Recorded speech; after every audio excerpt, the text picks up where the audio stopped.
Hello बच्चों, आइए question पढ़ते हैं। A man standing on A hill top projects a stone horizontally with speed v naught as shown in figure.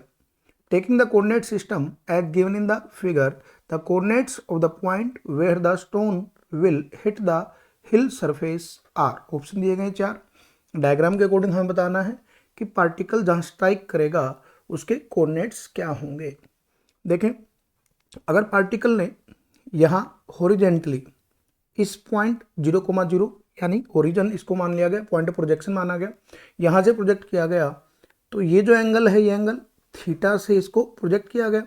अब particle है वो इस तरह का पाथ फॉलो करेगा और सपोज यहाँ पे जाके पार्टिकल स्ट्राइक करेगा, तो ये जो है ये इसकी क्या कहलाएगी, ये जो लेंथ है ये इसकी कहलाएगी रेंज।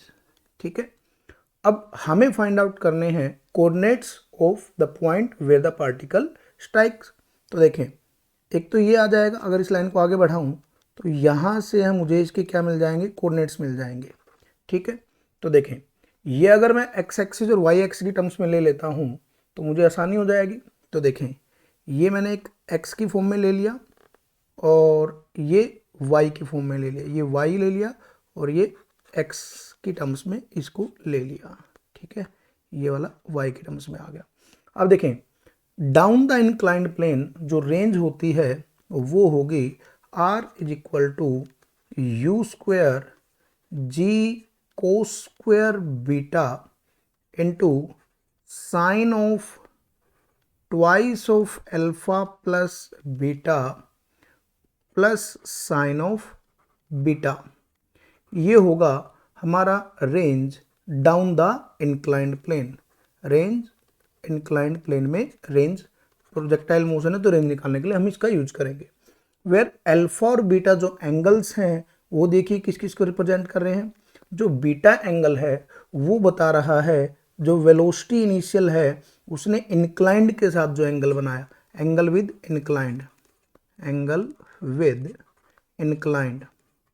और जो अल्फा एंगल है वो एंगल बताएगा कि जो हॉरिजेंटल के साथ एंगल बनाया है, तो हॉरिजेंटल के अलोंग ऐसे प्रोजेक्ट किया गया है तो अल्फा की वैल्यू होगी 0 और बीटा किसके साथ बनाया है, इंक्लाइंड के साथ, तो बीटा की वैल्यू क्या होगी इसमें, थीटा।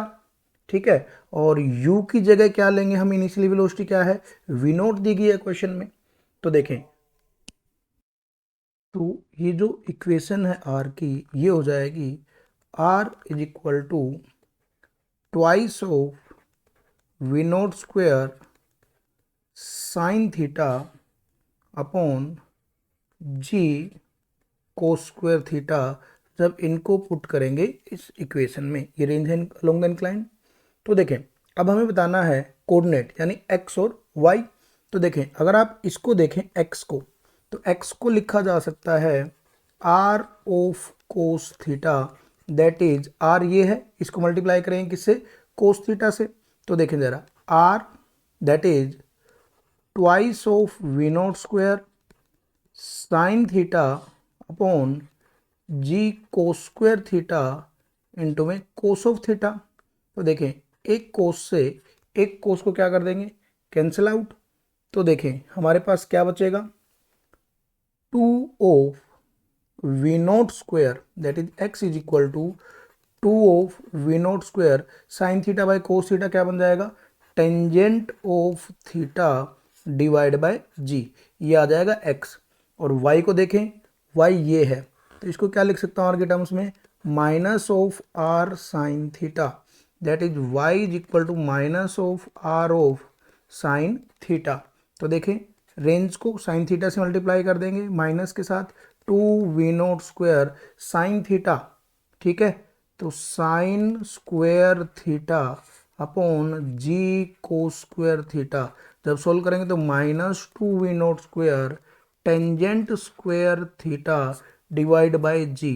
तो देखें y कोऑर्डिनेट और x कोऑर्डिनेट और ये मैच कर रहे हैं हमारे कौन से ऑप्शन, देखें जरा, x कोऑर्डिनेट और y कोऑर्डिनेट पूछा है तो ये मैच कर रहे हैं इस पहले ऑप्शन से। तो this will be our answer. Hope आपको समझ में आया होगा। All the best.